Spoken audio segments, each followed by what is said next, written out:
So good morning everybody, my name's Kim and welcome to Discover the Wild. I work at the Territory Wildlife Park and we are looking at our billabong this morning. So if you don't know what a billabong is a fairly still body of water, generally seen alongside river systems where a part of the river has been cut off from the main flow. You find some river systems don't have a very good flow during our dry season, so it will dry up into a series of pools. So these pools are usually fairly deep and they hold water all year round. You also get some water bodies, also called lagoons, but some people still call them billabongs. And these are fairly shallow circular depressions found around the edges of floodplains and other low-lying areas. These are often quite shallow and do dry up towards the end of our dry season. But in any case, billabongs are usually only found in low-lying areas. You will not find billabongs up in hills and mountains. Those are lakes. But billabongs are part of our wetlands, and wetlands around the world are incredibly important for the animals that they support, including our pelicans here. Righto, let's feed these birds. So what we're looking at here today is the Australian pelican.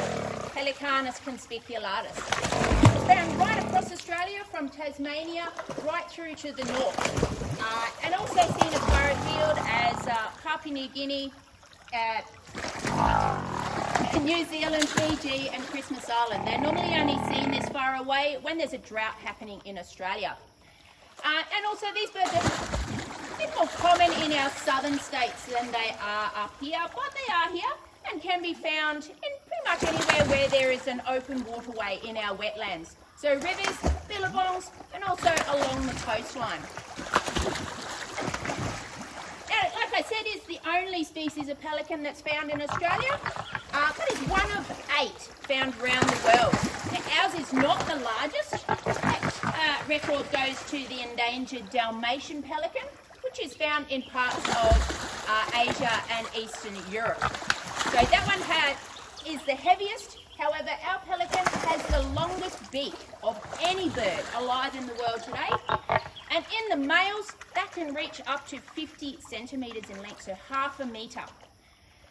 There's not a lot of difference between males and females. It's a bit hard to tell sometimes, but there's about a 1.5 to 2 kilo weight difference, with the males being a little bit larger. So they generally sit about 8 kilos in weight, and the females sit about 5 to 6 kilos in weight.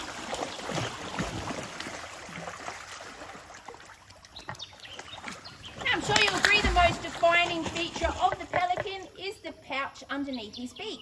Now, this is called a gular. Now, contrary to popular belief, they do not store food in this pouch. They simply use it like a big scoop net. So they work together as a team. They herd the fish into the shallows, and then they'll all dive their heads underneath the water and grab a big mouthful of water and fish. Now, that pouch in their beak is very stretchy. It's also very sensitive, so they know exactly what's going on inside their beak, and they can hold between 9 to 11 litres of water, so about your average size bucket. What they do then is when they have a beak full of water and fish, they push their head down against their chest, push the water out and swallow the fish. Now, what we feed our pelicans here are whiting and sometimes other types of fish. Now, if you have a look at our whiting, all fish have spikes. So when the pelicans swallow the fish, they generally swallow it head first, so those spikes go down nice and flat.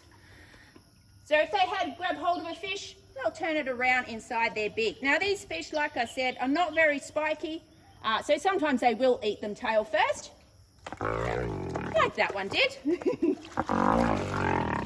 But I'm sure you've seen catfish before. Catfish are very spiky.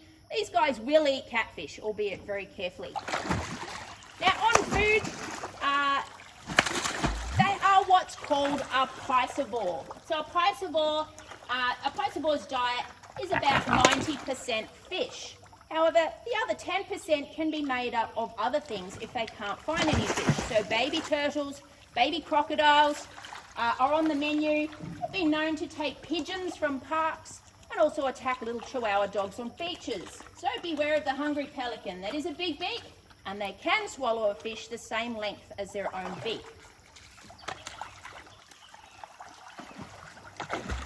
Now, if you have a look at the pelicans, they sit very high in the water. And they're also very particular about holding their wings up out of the water.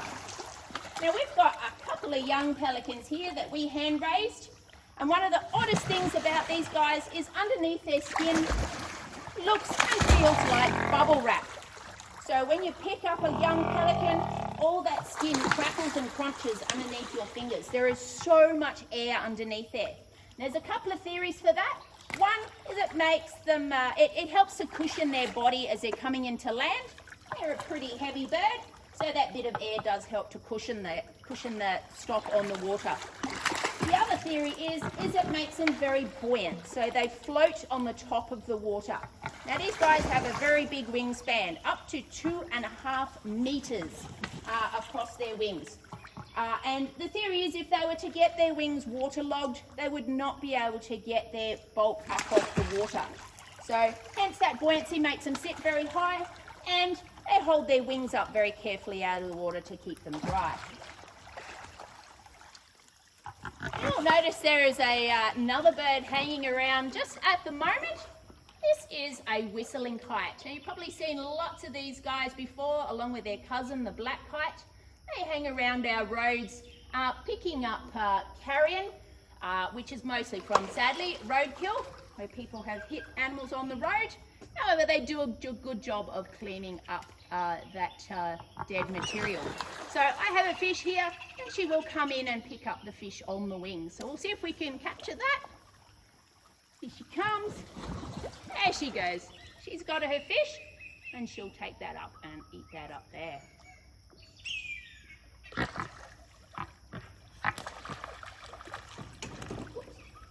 Alrighty, now pelicans need about 1 kilo of fish a day to sustain themselves.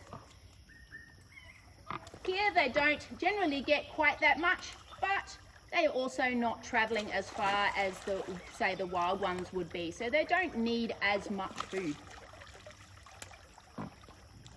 There is also little critters in the billabong that they eat as well, apart from the possibly freshwater crocodiles and turtles, but also there are prawns in amongst the weeds that they eat. Hey, so evolutionary wise, pelicans are quite old. They're thought to have started evolving about 100 million years ago during the dinosaur times. But we know that they've been on the planet in their current form, so how they look today, they've been in their current form for about 30 million years. And we know this because of a fossil that was found in the south of France, and it was only recently described in the last 10 years.